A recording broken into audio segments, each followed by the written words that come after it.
So how do you do demand forecasting on Amazon in 2024? This is what I'm going to talk for. If you don't know who I am, I've been selling for over 5 years now. I've done over 1.5 million. I own an Amazon PPC ads agency as well, where we affordably manage people's PPC spend as well. And what I'm going to talk about in this video is how I've managed my replenishment system and managed to correctly and effectively assess demand and then restock accordingly. Now, you don't always get this right, but if you've got some sort of formula or some sort of direction in which way that you can do it, then it's going to really, really help you not lose out, but also not lose out in terms of the amount of sales you could have got in the high times, but also make sure you don't overstock in the low times. So in this video, I think it's going to really, really help, especially the newbies, maybe even the intermediates, a lot of you that aren't doing this correctly, and you'll be surprised the amount of people that aren't doing this correctly. I'm going to help you how to assess demand and effectively, as best as you possibly can. It's never going to be perfect, but without a software, how we can start to actually assess the stock that we need to reorder. Don't go anywhere.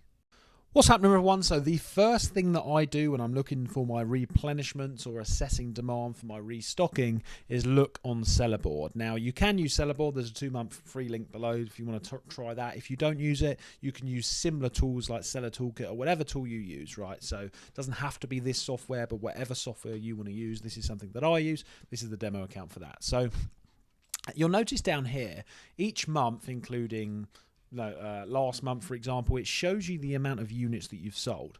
So what I do up here with a really good search term on Sellerboard is type in the custom range there, and I'm not going to do it now because it's a demo account. There's actually no data, but you can literally say if you're looking for July, August next month. Let's say we want to assess the demand for August, or Q4 is coming up. We want to assess the demand in September, October, November, December. November, December mainly are going to be the main sales things for Q4. You would type in the period up here, and then it will show you a similar graph just like this, which we've got for last month here, and we can see the total sales, but more importantly, per product. Okay, now this isn't the most important thing. I'm going to show you how to assess demand properly in a minute, but this is the first step. So if you've got last year's data, that is the best thing that you can have, because you should have made notes at the same time of, did I go out of stock?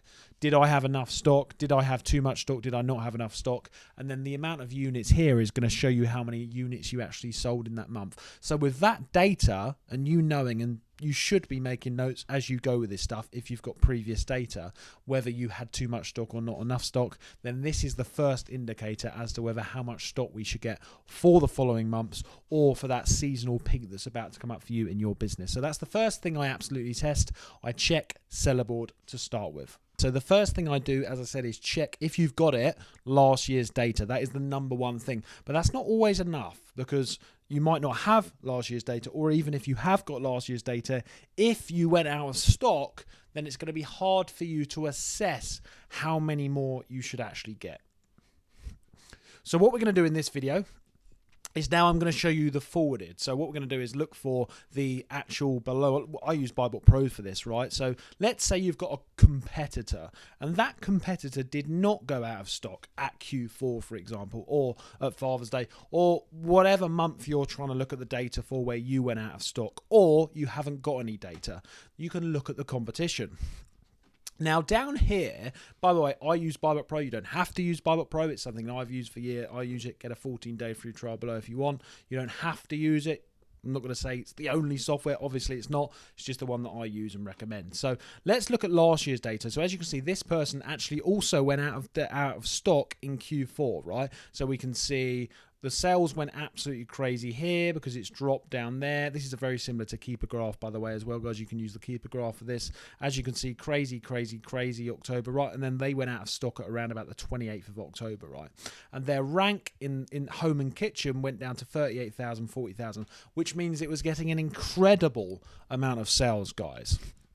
So straight away, looking at your competitors, looking at this competitor, we can see this is going to sell really, really crazy. So if you're selling this product And not just that, if you've ranked your product as well, guys, you've already got some reviews on it. You can't just expect this to, any old product you launch in PL or with bundles or whatever you do and just expect to get the same amount of sales. It's not necessarily going to happen. You need to have some sort of movement, unless there's hardly any competition. You need to have some sort of movement already in the ranks. But if that is the case, and if you've been selling for a little bit of time, then something similar could happen to you. It's not guaranteed, but something similar could happen. So once again, this is just another bit of evidence we use as into how the sales are going to go. These guys went out of stock on the 28th of October, and the demand just went so crazy there. That gives us the clear sign they just couldn't stay in stock, right? They couldn't stay in stock. By the way, this isn't even one seller. This is loads of sellers. There was probably a lot of stock there. Let's go down and have a look at some similar products, right? Let's look at this one here. Let's say you're selling a bundle or you're selling a private label product like this. What I would do is have a little look at this one now. So we scroll to the bottom. It's just loading the graph down here. You can use the calculator on Bible Pro as well by here, just to work out your profit and stuff. It's not really something that I am using in this video to show you, obviously, but it gives you all that good stuff. I'm just using the graph down here. You can use it for whatever you want. So these guys stayed in stock. So this gives us a better idea. So you want to have a look at a few different competitors, but this one here, let's say October, November, look how low their rank was going there. This is in the grocery, by the way, guys, which is 22,000. That's really low for, home and kitchen category. And then December, and then they went up a little bit high there. Did they go out of stock? No, they didn't go out of stock. They went for a little bit of a high there, and then they kept their price the same. And around about, where are we? December the 18th just went really, really low. Look at that, 22,000 again. 23rd of December, everyone's getting that. 26th of December, but actually sometimes there's a bit of a lag in all data, in all softwares that come back. So I would say this is around about 2 days before Christmas, when people are getting their final Prime shopping. The rank went to 17,000, which means that this gives us a really good indicator that the sales went really, really good here. So this is the second thing I do. I would have a little look if I'm unsure on the data that I've got, right? If I went out of stock, or if it was like a product that I haven't sold yet and I'm looking to assess the next month or a few months ahead or Christmas or whatever, I would have a little look at all of the different competitors that I've got to see what happened to them around Christmas. And now I'm going to show you the part 3, like the final check that I do before assessing how many products that I should sell, guys, in the next video. So this is the final piece of assessment that I use to limit risk when I'm doing reordering or forecasting for stock, to make sure that I don't go out of stock, but also, it's never guaranteed obviously, but also to make the best possible predicament I can do to make sure I don't have too much stock. Now, once again, this is your own risk. As I said, this is never guaranteed, and you're going to get better each year that you're selling, but this is how I do the final part of assessment. So I use helium-10 for this part, by the way, and what I do is type in teapot. Once again, similar tools, whatever you're using, like Jungle Scout, should have a similar feature.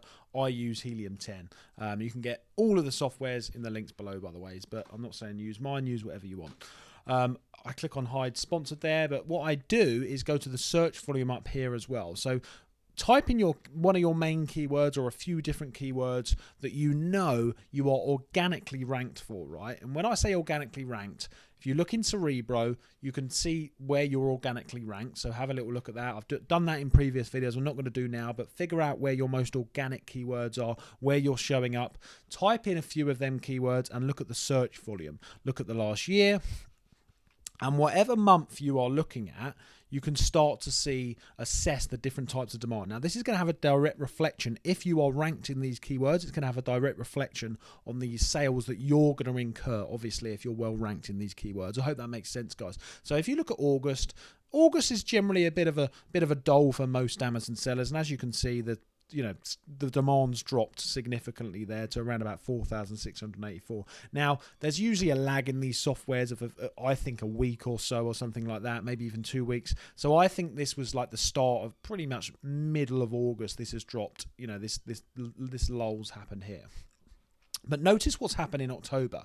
The search has gone from average, which seems to be about 6,500, August went down a little bit there, so we can see that August is a little bit low. So if you were trying to assess for August, I would say, okay, it's clearly less demand in August. I would check the other keywords as well. Check the BuyBot Pro data or the Keeper data, whatever you're going to use. Check my own data, and then you're starting to make an assessment here, guys. If you look at October, if we were trying to forecast for October, we can see a massive sales high there. So if you checked your other keywords and they were similar as well, I think it's pretty sure knowledge that anyone selling teapots in this time is probably, you know, gonna sell quite a lot. I might actually look into teapots myself, guys. They're looking quite good, to be honest. There's a lot of search here. Anyway, that's going off topic. So once again, October, I would say, okay, you know, October's good, December's really good, forecasting for March looks really good as well there. And as we can see, April's a bit of a low there, but pretty average month, to be honest. May goes a little bit lower there. Do you know what I mean? So this really helps, guys. And you need I think it's the platinum plan on Helium 10 to have access to the search volume history, by the way, guys. But it's an absolute game changer. A lot of people don't use this stuff. So that's what I do. Assess the demand using things like this. Assess the demand by an individual product basis from your competitors as well. And then also what you can actually have a do is go on every single little product here as well in Helium 10. So let's have a look at this one. Say this is one of our competitors as well. What we want to do is start looking at their average sales. So if we look at the last year, once again, we can look at, there's December actually there. And it's showing us, you can see the 7-day moving average, the amount of sales they're getting, and the amount of sales they're getting on any particular day. So if we look at, you know, December 25th, for example, it looks like they've got 3 sales there. A 7-day moving average is 2. In the actual day, they got 3. So they're averaging around about 2 to 3 a day there.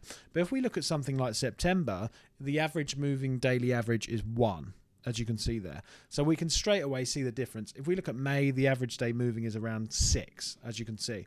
So this is quite good data as well. You can start looking at each product, right? And we can look at the data as how many they're selling. Now, once again, I need to express, guys, the most important thing is to make sure that your product is ranked. If your product, you know, look at the amount of sales also for each product for the last month, right? These products that are selling 342, 157, 377, 109 in the last month are obviously going to perform better than these ones selling 42 in the last month, 60, because people just generally are obviously taking to the product a lot more, or it's been there a longer time. Unless there's a crazy amount of buy and hardly any competition, you know, when you get seasonal highs and lows, you're not guaranteed to get all these sales. The ones that are in better positions are obviously going to hoover up a lot more sales, guys. I just want to make that clear as well. Yeah, so I hope that's helped. Any softwares that I've used, get them in the link below. If you want to talk to me about anything to do with selling on Amazon, I do a little bit of one-to-one consulting. That's all in the description or comments below, wherever it will be, if you want to chat to me. I don't sell any courses or anything like that. If you want an education on bundles, I can only advise my mentor who helped me, and she's got a little group called The Hive. 50% discount for that as well. If you want any help with PPC, yeah, also I will, yeah, you can shoot me a message about that, or email us. The email will be in the description or the comments below as well. So yeah, the description's got all the info, guys. Apart from that, I will see you in the next video.